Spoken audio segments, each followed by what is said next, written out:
As I just detailed, there's been a lot going on over the weekend in regard to, we'll just call it left wing violence at this point. And so it's really important that we drive home what's kind of been going on lately and kind of dissect everything. So I'm bringing in my top guy. Please welcome to the show, FBI whistleblower Steve Friend. Steve is also the host of the American Radicals podcast as well, which is available on Rumble, and I highly recommend that you all subscribe. Steve, thank you for being here. There was a lot going on this weekend, and I'm very critical of the FBI, and I think you are too. But I couldn't believe the mess that was taking place in New Orleans after a terrorist attack that took place. It was almost like it was controversial to even say that a terrorist attack happened. And I want to get your reaction to the FBI agent who was the one doing the press conference. We joked and called her FBI agent nose piercing, but she was unable to even call what took place a terrorist event, even though they found an ISIS flag in his vehicle. So let's take a listen to that soundbite. I'm going to get your reaction on the other side. Will be taking over the investigative lead for this event. This is not a terrorist event. What it is right now is their improvised explosive devices that was found, and we are working on confirming if this is a viable device or not. Okay, so this individual is now telling us at the time that this was not a terrorist event. And then moments later, the FBI released a statement saying that they were investigating it as an act of terrorism. It seems like we're being given disinformation by the agency themselves. Do you think that's intentional at this point to cause confusion, to cause chaos? Because it was really upsetting to hear her say that, knowing what we know now. Well, when you look at the layers of bureaucracy that actually exist in the FBI, this actually is not surprising. This is very much if you know, you know. Alethea Duncan, whose background I believe is in healthcare fraud, and yet has ascended to become an assistant special agent in charge of New Orleans in national security, which she has no experience in. I'm sure she was really very concerned about the bureaucratic labels that the FBI has when it comes to terrorism, because now the FBI is the arbiter of right think and wrong think, according to our national security apparatus. So they actually have a list of predicated ideologies. Predicated ideologies, that means a list of ideologies that the FBI says, if you subscribe to this ideology, yes, you're a terrorist. And she probably just wasn't familiar with whether or not this individual was one of those and was loath to do that. So was honing in on the fact that they had IEDs there. They're going to open it up as some sort of explosive investigation. And I'll also note that her blue coat there was a behavioral analysis unit coat. Very much like the Criminal Minds TV show, which those characters, they're FBI agents. Most of them aren't actually in reality. And there's a reason the FBI changed it from the behavioral science unit to the behavioral analysis unit. And that's because the initials BS unit did not go well for them, because we know that everything they do there is a waste of time. Yeah, and that's a continuing theme that we see over at the agency. Steve, I'm upset because we try our best as journalists to report on the facts, but the FBI was putting out information that wasn't factually true. And there was something that happened yesterday that a lot of us were on edge about. We were hearing that there was multiple arrests that were being made, and that there was individuals who were laying out IEDs who were arrested. There was even surveillance footage being circulated around. I want to play this clip because I thought this clip was interesting, and it's MSNBC now walking back that initial report that multiple arrests were made and they were looking at multiple people who might have been a part of the New Orleans terrorist attack. So let's take a listen to their reporting, and I'm going to get your reaction on the other side. What we're learning now is that may have been based on a misunderstanding. There was a video that appeared to show, or that some investigators believed showed, a number of people planting those two IEDs, or at least one of the two, in New Orleans that were found, those two bombs. Those people have now been ruled out as suspects. I'm told they were totally innocent. They were bystanders. That was a misunderstanding. And that was the basis for that FBI agent and others saying that we don't believe he acted alone. We believe there are others out there that we're seeking. There is no manhunt. As far as we know at NBC News, there's no other evidence pointing to other co-conspirators. And in fact, it does appear that he may well have acted alone. Steve, we constantly are called conspiracy theorists for not believing what our federal agencies tell us and for doubting what they tell us. And we heard just what NBC reported, that there were multiple people who were being looked at, and this was likely not someone who was doing this alone. And given the fact there's an ISIS flag in his car, there's all these aspects of it that do look like he was probably working with others. And then the FBI comes out hours later and says, hold on, he was working alone. We take that back. It feels like they're trying to create more distrust with the American people, where we're getting to the point where we're just going to keep floating our own ideas around and create conspiracy theories, as they love to call it. But they're the ones who are putting out the disinformation in the first place. Are you critical of that, or do you think it's just because it's an ongoing investigation that there's always going to be information put out there that might not actually be factually true? I think it's a situation of and also, not if or. I think that there's a hunger to get information out there and to get the scoops from media. So all the time they're pinging their sources, and whatever they get, even if they haven't verified it, they'll put it out on air because they're just trying to fill time between the commercials, unfortunately. And then I think the FBI. Is ill-equipped and incapable of actually carrying forward an effective investigation. And then even put on your speculation hat. I've been on this for a long time. The FBI has the playbook where they find vulnerable people and they essentially entrap them. They get them to commit to do their worst ideas. But because of the FBI's hubris, they give these people a pretty long leash. I mean, they're not within lunging distance at all times. And never occurs to the FBI that while they're bringing these individuals, these vulnerable people along this trail of breadcrumbs, that they might just deviate from the path that they're being set up to do and then spring the trap on them. And they might just go do something else entirely. So to me, if I'm going to put on my speculation hat, maybe the FBI was doing that to this individual. And he just had a moment where he said, whatever plot is being laid out in front of me by my friend who's really an FBI agent or informant just sounds too hard. And it's a logistical nightmare or too expensive, or I'm just getting impatient. It's taking too long. I'm just going to hop into my truck and go and mow down a bunch of people and shoot the rest and then go meet up with my virgins in paradise. Yeah, well, it's constantly, we always hear that line, and I know there's the meme out there that floats out there that says, they were on our radar, and that's the line that the FBI uses, and so it's hard for me to not. It's hard for me not to think that this individual was on their radar from the beginning, and this person just kind of thought of it themselves. I mean, I don't even know how you even get an ISIS flag without it being something that gets flagged by the agencies at this point. It's all pretty strange. But I wanted to get your reaction to this because a lot of us do call out the fact that these attacks that do take place, as these horrific incidences, are constantly used by the left to push an agenda, push their agenda specifically. We hear, after a mass shooting, they're constantly pushing for gun control.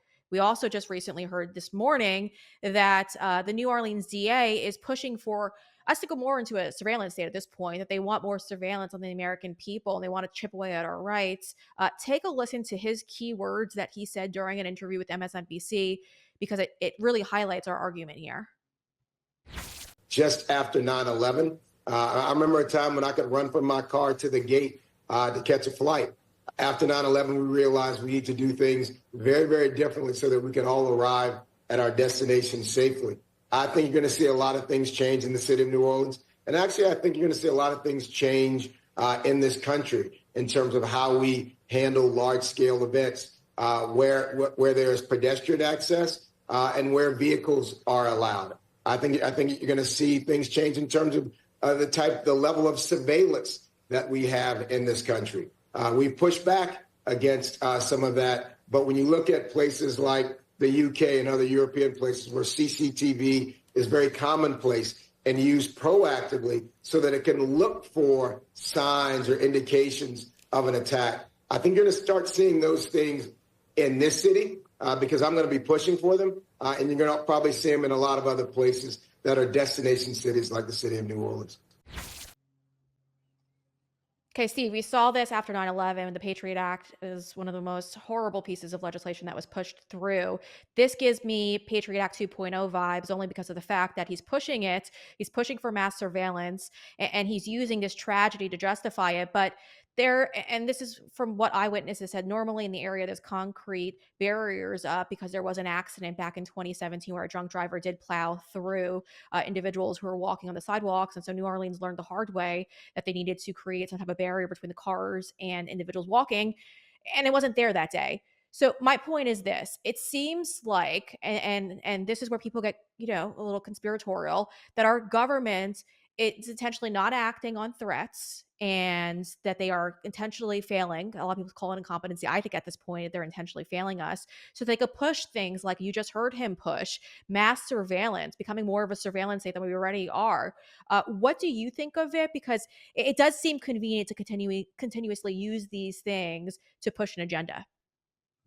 Well, you've teed me up, and hopefully we're here and have enough time for this one because this is utterly reprehensible. Look, we have a proof of concept, and I'm not going to analyze this as some cockeyed, optimistic libertarian. We have a proof of concept. On September 12th, 2001, in this country, Americans elected to have security over liberty. And what did we get for it? We got an FBI that hires communists and DEI employees and then spies on and entraps and weaponizes all the levers of power against what it seems to perceive to be its true threat. And its true threat is the threat to the bureaucracy. I'll take this into the science fiction context. Do you remember Terminator? Do you know what happened when the artificial intelligence Skynet became self aware? It deemed that the people were the greatest threat to Skynet because they could turn it off. It's no different. The analogy holds here. The FBI perceives anyone who wants to stop the growth of government power to be the ultimate threat. We are at the bottom of the slippery slope at this point. The FBI is going after moms at school board meetings with the same tools that we gave it in 2001. And we're going to go into this exact same 2.0 situation here. Too many people on the right are saying things like the FBI failed to stop this terrorist attack because they were focusing on grandmas at the Capitol. You get partial credit. It's punctuation. There needs to be a period at the end of the FBI should not be looking at moms at school board meetings and grandmas who went to the Capitol to express their First Amendment rights. Period. Not comma.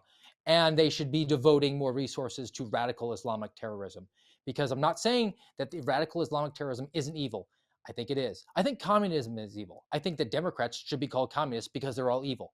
But the fact of the Mm. matter is, in reality, it is impossible in a alleged land of the free to have an utterly safe society. A zero fail mission where you stop all terrorist attacks from happening at all times is impossible without tyranny and despotism. And too many people on the right are just going to step right into the Patriot Act 2.0 because they're choosing again security over liberty, and they're going to have neither, and they frankly deserve neither. Yeah. Yeah. Steve, it's always concerning to me because, again, like you just cited, the Patriot Act, it's horrible that we even got this passed in the first place. And I've spoken to people even off the record because they don't want to put their name on it, but the people who are pushing it in the first place deeply regret doing so because of how it's been used by our government against the American people. And all of these acts just chip away at our rights and our freedoms. And so I think it's horrible that this is happening in the first place. And then we see these politicians. That's a Soros funded DA out there sitting there and saying things like that he wants more surveillance of the American people. Um, I'd be interested to hear first before we even say those things, whether the FBI was already investigating him or not. Because again, like we just cited, I mean, there's just way too many signs here that go undetected, and it's really hard to wrap my mind around that. But speaking of that too, Steve, I wanted to also highlight this because Christopher Wray, your former boss, the FBI director, he's an interesting one. So a lot of these times we constantly hear that the ongoing threats here on the mainland, and they use it as an excuse to extract more funding from Congress. And I wanted to just remind our audience that this is something that's done quite often. So I'm going to play this clip here real quick, Steve, and I want to get your reaction to it as well. I've never seen a time where all the threats, or so many of the threats, are all elevated all at exactly the same time. That's what makes this environment that we're in now so fraught, and why funding our men and women who are working shoulder to shoulder with state and local law enforcement and other partners every day makes it even more important, not less. Sonia Labasco flagged this for me too, Steve, and I wanted to bring it up. But back in November, Mayorkas and Christopher Wray both declined to even show up to testify in front of the Senate in regards to threats that he just spoke about there, because I guess he couldn't link it to funding and to helping to grow the agencies. But what do you think should happen now that we've experienced again another terrorist attack here in the United States on our soil? And these two wouldn't even go in front of the Senate to even talk about the growing threats that they've ultimately let in. DHS has let in hundreds, as they've cited, of known individuals with ties to ISIS. Yeah, the last part here is really the fundamental failure. Or I'd argue it's on purpose. I mean, they're not, the communists aren't failing at the southern border. They've opened it up on purpose. They've allowed millions and millions of illegals to stream across the border, completely unvetted. We're definitely vulnerable. That's a failure. That's what we expect from our federal government at this point. And when Christopher Wray sits up there and says that all the threats are elevated, define threat, by the way, Chris. Is it an anti-government, anti-authority, violent extremist, which your agency, along with Department of Homeland Security, say is someone with the perception of government overreach or negligence? Like a small government person, the true threat to the bureaucracy. The threats are elevated because the FBI says that they're elevated. They're the arbiter of what constitutes a threat, what constitutes a high threat, and what constitutes right think and wrong think. If you want to see, you want to know what I think should actually happen to the FBI, they should be relieved of all counterterrorism responsibilities at this point. The only thing that they've succeeded at is taking their failures and using their failures to gain more funding and more power. And people like Christopher Wray are a blight on our society and our culture. And I cannot wait to see him cast aside by our country in the next couple of weeks. Yeah, yeah, and I'm excited for Cash Patel to take over because there's a lot that needs to be kind of sought through at this point. We've seen all of this play out, and it angers me because that clip we played came from months ago. But again, it's the reason why so many of us think that they use these things as excuses to pretty much grow their agencies. And there's no other way for me to kind of phrase that. And it's enraging, and it's even more enraging that now that they have nothing to benefit, that they're not going to show their face in front of the Senate when the Senate asks them to testify about these terrorist related issues. And then a couple of weeks later, what's the result? Well, we have a terrorist attack here in the United States, and they're nowhere to answer for these questions. So hopefully Cash Patel drags them out and forces them to answer these tough questions because the American people deserve better. And I know we'll get there. We'll get there. It's going to be a very long, drawn out process because they've made a mess. Steve, friend, I want to thank you for joining me as always. It's always enlightening to hear from you. And for our audience at home, you do a great show. Head over to your podcast and give it a follow. We've got that link for you in the description of this video. Steve, as always, thank you so much. Thank you. Happy New Year. Putting together this show every day takes a lot of manpower. It takes me about 12 to 14 hours a day to piece together all of the research and the contacts to put this program together. I'm looking for assistance, though. And hear me out, folks. I need you all to help me so I could bring you the truth. I need to hire employees to help us get to the truth. So we set up a platform for you. It's supportbre.com. That's supportbre.com. That's where you can make a one-time donation or become a monthly donor. But we prefer monthly donations because it helps us kind of figure out and gauge who we can hire and bring on board. So head on over right now to supportbre.com. You could pick the dollar amount. You can pick $5, $7, $20, $50, whatever you can afford. And we prefer if you make that a monthly donation. Now, again, folks, it's supportbre.com. Because, well, this program, it's independent, obviously, and we're not funded by any corrupt foreign governments or corrupt corporations like big pharmaceutical companies or anything like that. It's literally funded by you. So if you'd like to support my work as an independent journalist, please head on over to supportbre.com and make that donation. I greatly appreciate it when you do so.